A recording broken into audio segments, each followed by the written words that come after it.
So this September 5th, let me share with you an amalgamation of conversations I've had with the immigrants, the newcomers to the country, as I so do enjoy having, as they're in the system. It's very insightful.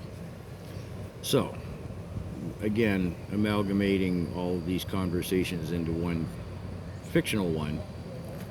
This young fellow, now he's been here 2 years. He's on a student visa, so he's working as well as going to school.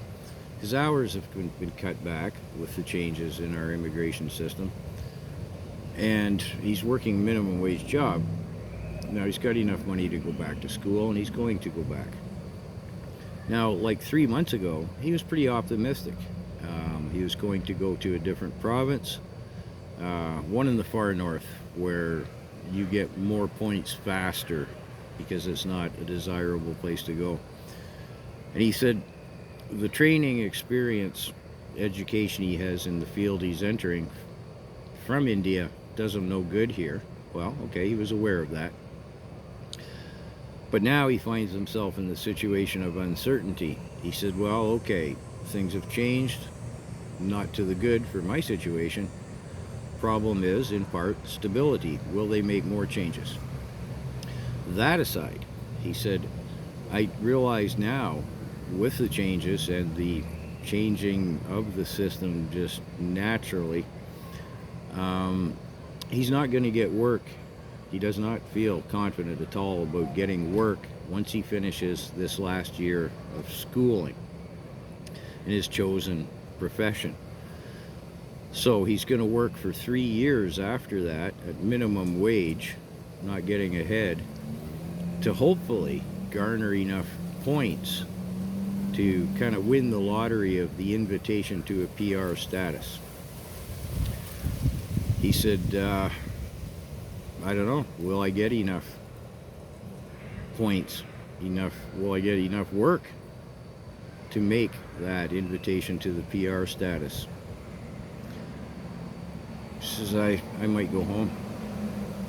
I said, well, even if you make the lottery, if you spend the next 3 years toiling away at minimum wage, you get your PR status, then you're just like everybody else who's here. You're a tax-paying wage slave with little in the way of a hopeful financial future. He kind of looks at me, I said, oh, you can say it, I won't be offended. And he kind of smiles. He goes, well, I think I'll be going home. But we went on.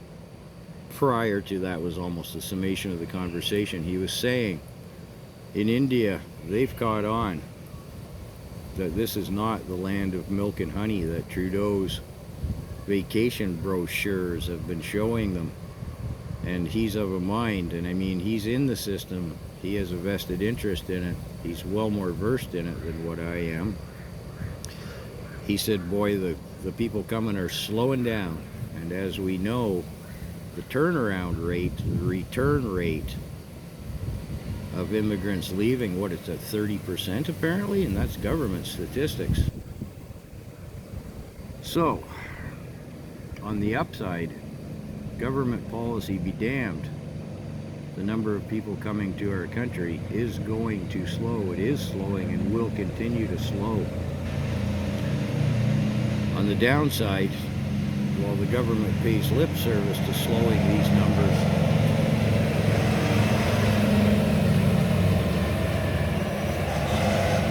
I'll just let that truck rumble on by, pays lip service to slowing down these numbers and perhaps deporting some. Yeah, okay.